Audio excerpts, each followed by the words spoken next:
Go ahead. Go ahead. Go ahead. No, not you. Not you. Your organization's terrible. Your organization's terrible. Let's go. Go ahead. Quiet. Quiet. Go ahead. She's asking a question. Don't be rude. Don't be rude. Don't be rude. No, I'm not going to give you a question. I'm not going to give you a question. Can you state categorically? You are fake news. Sir, Go ahead. can you state categorically that nobody... No, Mr. President-elect, that's not appropriate. Because a thing like that should have never been written, it should never have been had, and it should certainly never have been released. But I want to thank a lot of the news organizations, for some of whom have not treated me very well over the years, a couple in particular, and they came out so strongly against that fake news and the fact that it was written about by primarily one group and one television station. So I just want to compliment many of the people in the room. I have great respect for the news and great respect for freedom of the press and all of that, but I will tell you there were some news organizations, with all that was just said, that were so professional, so incredibly professional, that I've just gone up a notch as a manager. Okay? We're going to create jobs. I said that I will be the greatest jobs producer that God ever created, and I mean that. I'm going to work very hard on that. We need certain amounts of other things, including a little bit of luck, but I think we're going to do a real job, and I'm very proud of what we've done, and we haven't even gotten there yet. Questions? Yes. John? Mr. President-elect, thank you so much. Thank you. Appreciate it. A couple of aspects of the intelligence briefing that you received on Friday that we're looking for further clarification on. Sure. First of all, did the heads of the intelligence agencies provide you with a two-page summary of these unsubstantiated allegations? And secondly to that, on the broader picture, do you accept their opinion that Vladimir Putin ordered the hack of the DNC and the attempted hack of the RNC? And if you do, how will that color your attempts to build a relationship with a leader who has been accused of committing an act of espionage Okay, first against of the United all, States? these meetings, as you know, are confidential, classified, so I'm not allowed to talk about what went on in the meeting. But we had many witnesses in that meeting, many of them with us. And I will say again, I think it's a disgrace that information would be let out. I saw the information, I read the information outside of that meeting. It's all fake news. It's phony stuff. It didn't happen. And it was gotten by opponents of ours, as you know, because you reported it, and so did many of the other people. It was a group of opponents that got together, sick people, and they put that crap together. So I will tell you that not within the meeting, but outside of the meeting, somebody released it. It should never have been, number one, shouldn't have even entered paper.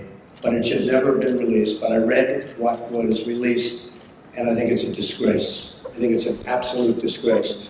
As far as hacking, I think it was Russian, but I think we also get hacked by other countries and other people. And I can say that, you know, when we lost 22 million names and everything else that was hacked recently, they didn't make a big deal out of that. That was something that was extraordinary. That was probably China. We have much hacking going on. Mm-hmm. One of the things we're going to do, we have some of the greatest computer minds anywhere in the world that we've assembled. You saw just a sample of it 2 weeks ago up here, where we had the 6 top people in the world that were never in the same room together as a group. And we're going to put those minds together, and we're going to form a defense. And I have to say this also. The Democratic National Committee was totally open to be hacked. They did a very poor job. They could have had hacking defense, which we have. And I will give Reince Priebus credit, because when Reince saw what was happening in the world and with this country, he went out and went to various firms and ordered a very, very strong hacking defense. And they tried to hack the Republican National Committee, and they were unable to break through. We have to do that for our country. BBC News, that's another beauty. Do you think they're I don't say he went disproportionate? too far. And what No. will you roll them back? No. And what do you think of Lindsey I don't Graham's say- plan to send you a bill for tougher ones, Plans to send me a bill for or what? tougher sanctions? I hadn't heard Lindsey Graham was going to do that. Lindsey Graham.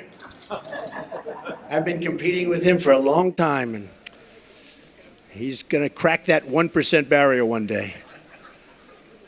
I didn't realize Lindsey Graham's still at it. It's all right. I think Lindsey Graham's a nice guy, actually. I've heard that he's a nice guy, and I've been hearing it. Just to the last part of that question, when I said, how could all of this potentially color your attempts to build a better relationship with President Putin? Well, you know, President Putin and Russia put out a statement today that this fake news was indeed fake news. They said it totally never happened. Now, somebody would say, oh, of course he's going to say that. I respected the fact that he said that. And I'll be honest, I think if he did have something, they would have released it. They would have been glad to release it. I think, frankly, had they broken into the Republican National Committee, I think they would have released it, just like they did about Hillary and all of the horrible things that her people, like Mr. Podesta, said about her. I mean, what he said about her was horrible. If somebody said about me what Podesta said about Hillary, I was the boss, I would have fired him immediately, or that person, because what he said about her was horrible. But remember this, we talk about the hacking. Hacking's bad, and it shouldn't be done. But look at the things that were hacked. Look at what was learned from that hacking. That Hillary Clinton got the questions to the debate and didn't report it? That's a horrible thing. That's a horrible thing. Can you imagine that if Donald Trump got the questions to the debate, it would have been the biggest story in the history of stories. And they would have said, immediately you have to get out of the race. Nobody even talked about it. It's a very terrible thing. Thank you, Mr. President-elect.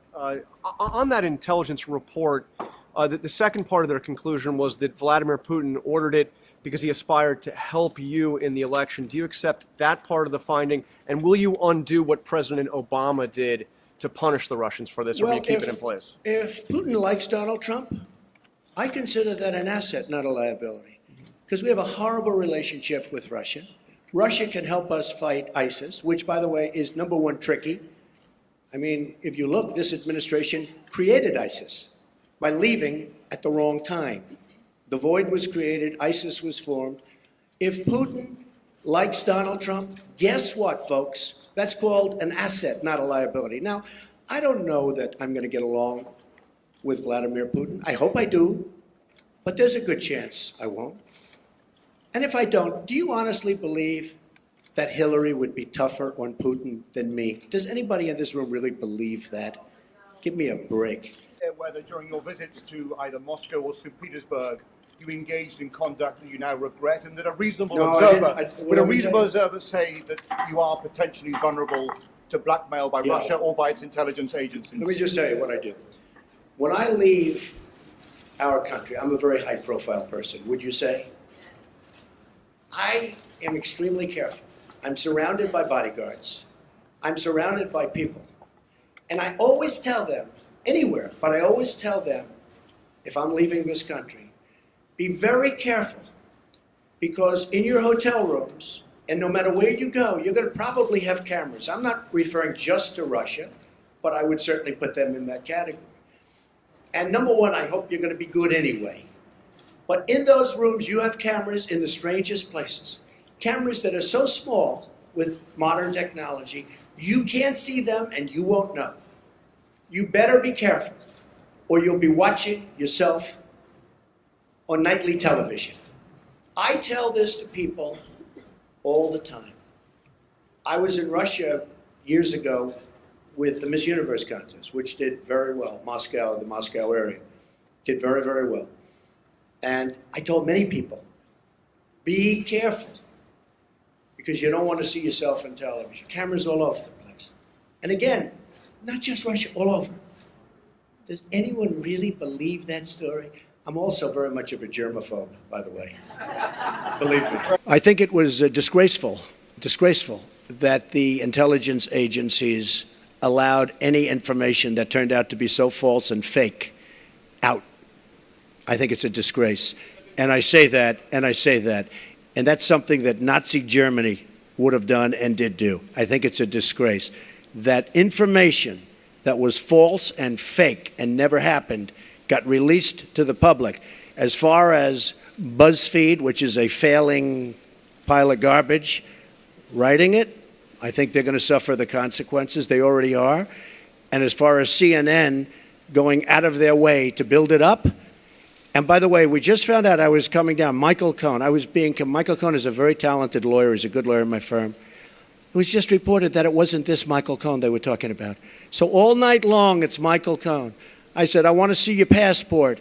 He brings his passport to my office. I say, hey, wait a minute. He didn't leave the country. He wasn't out of the country. They had Michael Cohen of the Trump Organization was in Prague. It turned out to be a different Michael Cohen. It's a disgrace what took place. It's a disgrace. And I think they ought to apologize to start with Michael Cohen. Yes, I just wanted to follow up on that before we get to the conflicts. Do you believe the hacking was justified, and will you release your tax returns to prove what you're saying about no deals in Russia? Well, not releasing the tax returns because, as you know, they're under audit. But every president since the 70s has had a required audit from the IRS. The last 6 have released them. But as president, sir, as you're the only taking one that cares office, about my tax returns are the reporters. you don't think the American public is concerned about No, I that? don't think so. I won. Do you believe the When I became hacking? president. Do No, you- I don't think they care at all. I don't think they care at all. I think you care. And what I'm going to be doing is my 2 sons, who are right here, Don and Eric, are going to be running the company. They are going to be running it in a very professional manner. They're not going to discuss it with me. Again, I don't have to do this. They're not going to discuss it with me. And with that, I'm going to bring up Sherry Dillon, and she's going to go, these papers are just some of the many documents that I've signed, turning over complete and total control to my son. Sir, On the fence. It's not a fence, it's a wall. You just misreported it. We're going to build a wall. I could wait about 1.5 years until we finish our negotiations with Mexico, which will start immediately after we get to office, but I don't want to wait. Mike Pence is leading an effort to get final approvals through various agencies and through Congress for the wall to begin. I don't feel like waiting 1 year or 1.5 years. We're going to start building. Mexico, in some form, and there are many different forms, will reimburse us, and they will reimburse us for the cost of the wall. That will happen, whether it's a tax or whether it's a payment, probably less likely that it's a payment, but it will happen. I would say we are going to build a wall, and people would go crazy. I would then say, who's going to pay for the wall? And people would all scream out, 25,000, 30,000 people, because nobody's ever had crowds like Trump has had. You know that. You don't like to report that, but that's okay. Okay, now he agrees. Finally, he agrees. But I say, who's going to pay for the wall? And they will scream out, Mexico. Now, reports went out last week. Oh, Mexico's not going to pay for the wall because of a reimbursement. What's the difference? I want to get the wall started. I don't want to wait 1.5 years until I make my deal with Mexico. Hey, thank you for watching. Don't forget to like, comment, share, and subscribe for more.